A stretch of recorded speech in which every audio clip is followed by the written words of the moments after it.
If you don't like a book, DNF it. Life is too short. This book, I'm not really sure what it is about. Hi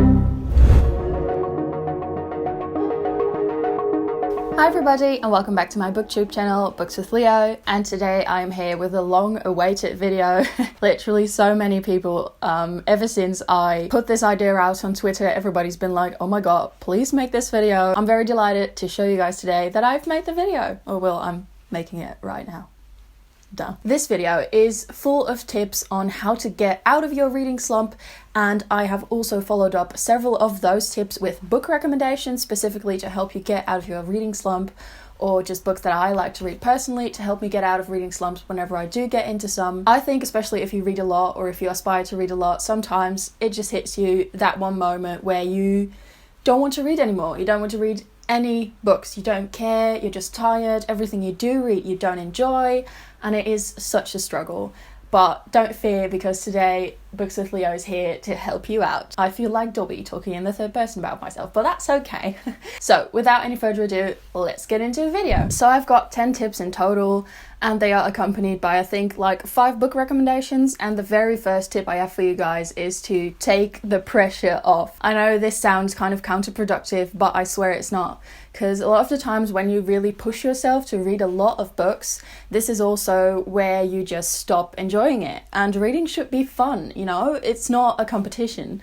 So a very big tip of mine is to just try and take the pressure off and tell yourself you don't have to read. If you don't want to, you don't have to. A lot of times when I do this for myself and I just sort of try to take the pressure off and tell myself it's fine, just go watch TV, you know, just do whatever you like, go journal, just relax for a bit, don't stress so much about everything. And then a lot of times my reading mood will come back naturally. So this is maybe a very basic tip, but it works for me a lot of times. My second tip is sort of the same actually. It is to take a break. So don't keep on pushing yourself to read if you don't want to read, and maybe branch out to do some other activities. So go for a walk, take a nice hot shower, do a face mask, go drawing, go journaling, do whatever, but just try to not always tell yourself you have to read. And there's many different ways to take the pressure off, but one of them is to take a break. So yeah, these 2 tips are sort of tied in together, very similar but a little bit different.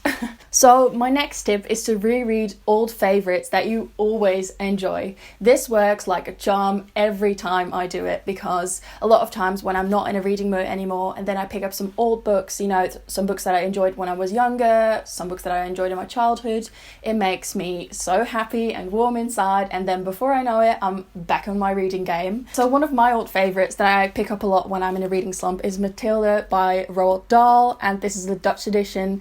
I had this book when I was very young, I think 8 or 7 years old, and it was my absolute favourite back then because I felt like Matilda a lot of times. I'm obviously not a genius, but I did feel a bit singled out because I loved reading, and all the other kids, they were just making dick jokes, you know. I did have a lot of friends, don't worry about me. I felt very close to Matilda, and I also thought her adventures were so interesting and she was so mesmerising and the movie was so fascinating, you know. So Matilda is really one of my old favourites. If you don't know what this book is about, it's about Matilda, who's brilliant, and she's basically very young but she loves to read and she's like a little genius, but her parents are the most god-awful people, and she's during this book she's sort of outwitting them, and she's also outwitting, is that even a word? I just made it up, I don't mind.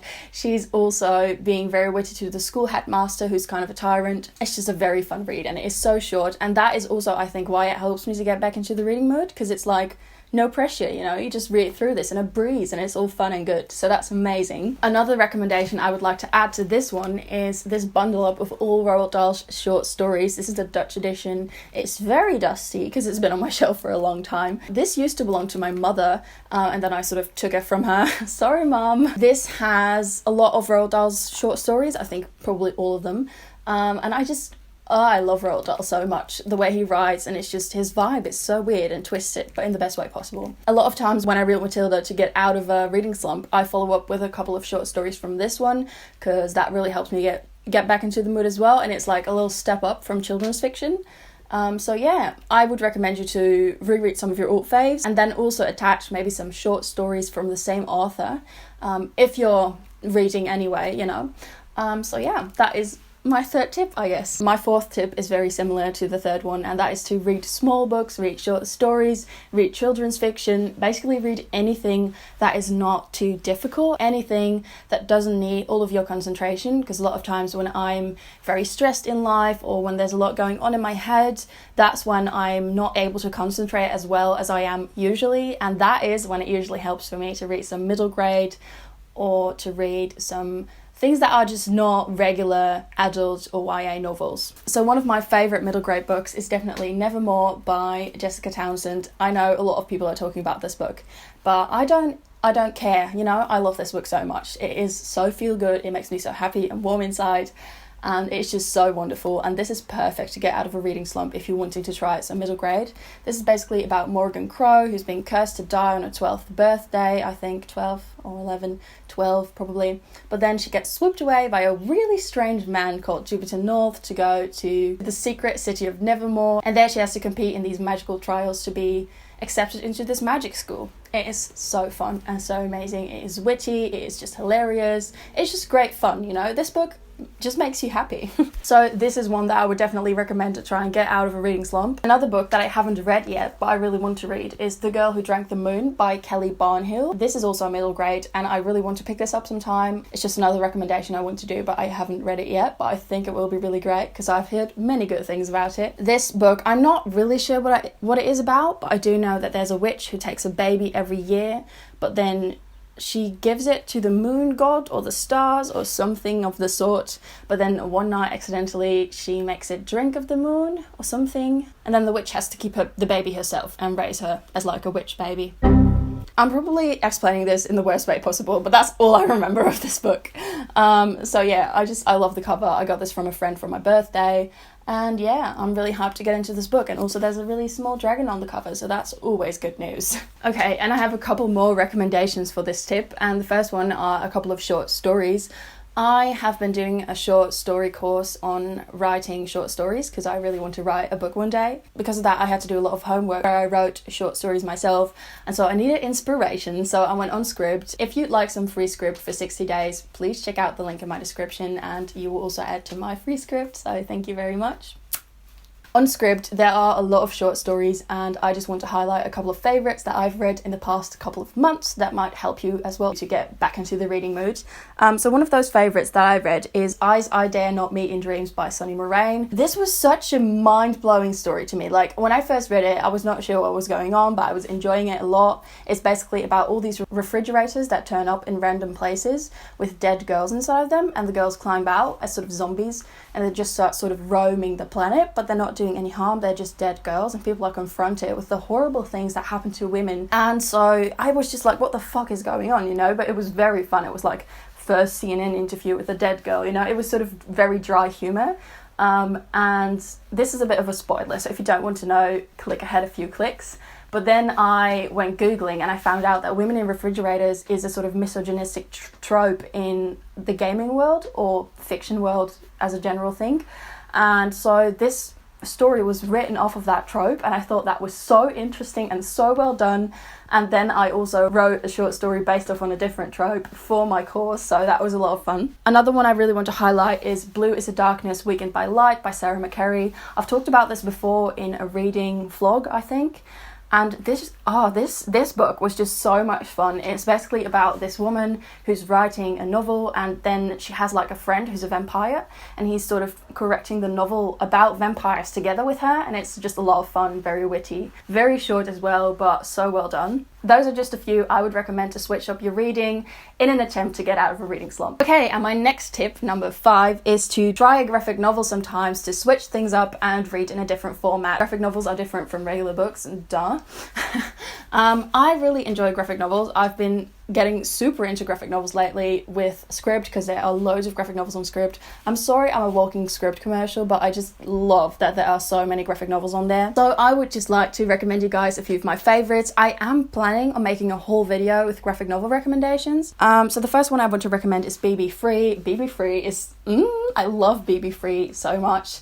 I think officially this is a comic because it's like very short and it's like different volumes or issues. I think it's issue. Oh my god, I don't know the difference between graphic novels and comics, but I know I'm just gonna recommend you this and not tell you what it is, but I think it's a comic. BB Free is about this girl who lives in a world that is post-pandemic, which is very strange because this was written before our pandemic, so it's like a whole sci-fi thing in there, but in our world it's actually happening, which is crazy. Anyway, the place she lives in is sort of a swamp, but a very cozy swamp, I must say, with like twinkly lights and stuff.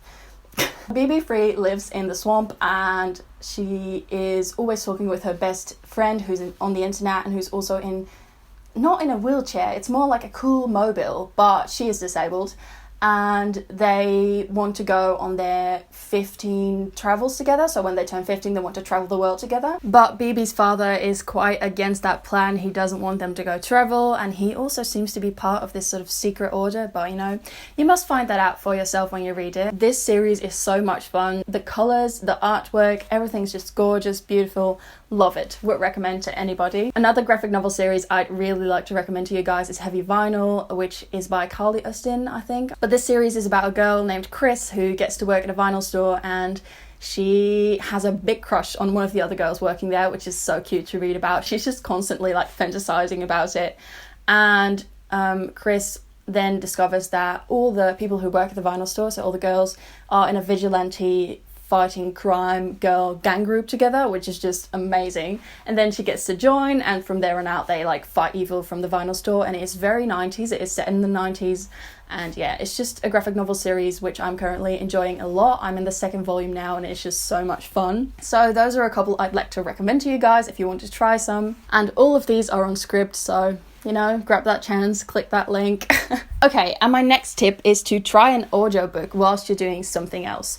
So for me, with concentration, it helps a lot of times if I listen to an audiobook while journaling, or if I listen to an audiobook whilst doing chores, because then, I'm doing different things, but I'm still reading a book, and that really helps me to sort of shift my focus a little bit more. So yeah, that is another tip that I have for you guys. And an audiobook I'd like to recommend to you guys is Howl's Moving Castle. I've recently read Howl's Moving Castle, and it is just so much fun. This book is by Diana Wynne Jones, and it's an absolute classic, of course. It is so much fun. It is so lighthearted, it's so witty, it's so cute, it's so cute. I wish I read this when I was very young, because it is just so heartwarming and cute. It's basically about Sophie, who gets turned into an old lady by a witch, and then she goes to Howl, who's a wizard who lives in a moving castle, and she is there because she wants him to lift her spell, but then she gets into a pact with a fire demon who lives in the house, and he gets to lift her spell, hopefully. She doesn't know yet. And along the way, she discovers that maybe she has some magical powers of her own. So this is just a very fun story. The audiobook is so whimsical. There's like little sound effects and music in between every chapter, and it's just so cute, and I love it. When I'm listening to it on the bus, I'm just like marching down the street, with the music, and it's just a lot of fun. So that's an audiobook I would recommend to you guys. And another tip I have for short stories, or just short books in general, is The Haunting of Tramcar 15 by P. Jelly Clark. I've talked about this book before, but it's one of my absolute favourites I've read so far this year. It's basically about this haunting in a tramcar in Cairo, and then this magical society gets to solve it. It's like this society of, I always forget the name, but it's basically these two agents from a magical society that hunts ghosts and does fixes hauntings and stuff. They get to fix it, but then they also run into the feminist movement in Cairo, and they have to work together. And it's so witty, it's so fun, very feminist, it's got some great themes. Ever since I read that, I want to read all of P. Jelly Clark's work, so I am quickly trying to gather all of his work because I love it so far. That is a short book that I would also definitely recommend. The audiobook is also really good. So for this tip, that is also a great audiobook to listen to. Okay, and the next tip I have is to check out some Read With Me videos. I know a lot of amazing booktubers here on BookTube that do Read With Me videos where they basically sit down and film themselves reading, and you can read along, and I think this helps because it makes you feel as if you're reading with a friend, as if somebody's maybe watching you, so then you actually read and you get into it more. So a couple of my friends who've done Read With Me's are, for example, Britt from Basically Britt, who I think even might have started this trend, not sure, I thought it was, so I don't know for sure. But she's made a couple of videos where she does Read With Me's, and it's so much fun, so definitely check out those. I know also that Ashleigh from A through fiction has also done a couple of these. So yeah, those are two of my friends who've made videos like this, and I would definitely recommend them. So if you would like to do Read with me, but more for real, you can organise a read-in with a couple of your friends, and you can do this virtually as well. Me and a couple of my friends have done this a couple of times too, where we just sit down, FaceTime each other, and then read a book. A lot of times we tend to just talk for like 2 hours and then read for half an hour, but it's still a lot of fun. So I've done this recently with Zafina, Molly and Tazmyn, and it was so much fun. So I would definitely recommend organising a virtual or a real life if you're able to read in with your friends. Of course, be safe with COVID and everything. So maybe do it virtually. This is also a tip I would highly recommend because it is so much fun and it really helps you to get back into that reading mood. So my next tip is to plan in reading if you really are struggling with when to read and how, and how to make time for it. So what I used to do sometimes when I still worked full-time or when I was still studying is I used to just read standard in the morning for half an hour and in the evening for half an hour, and that really helped me with making time to read and sit down, have a cup of tea and, dive into different worlds and stories. So that is something that has always really helped me, and it also really helps me wake up gently and, unwind in a good way before going to bed. So this is also something that has really helped me in the past to read more. And my last but definitely not least tip is to just let it go. Just let it go. You don't have to read, it's not a chore. You don't have to do it. It's okay if you don't read for a while. If you don't like a book, DNF it. Life is too short. If you don't feel like reading, don't read. You don't have to. You're totally free to do whatever you want to do. Live your life. Be happy. Live, love, laugh. Anyway, just if you don't feel like reading, don't read. And that reading mood will come back to you naturally at some point or another. I swear. It might take a year, but it will come back. And if you're a mood reader like me, sometimes you just have to let go and stop pushing yourself. I'm a big pusher. So I don't know if this works that way for everybody, but it definitely does for me. So yeah, I think also when you're in the book community, sometimes you feel as though you should read like 1,000 books per month, but you don't have to. It doesn't matter. Just read what you enjoy and when you want to. Okay, so those were some of my tips. I really hope you enjoyed this video and you got some great recommendations out of it and some tips to get out of a reading slump. And yeah, happy reading, and I'll see you guys in my next video. Bye!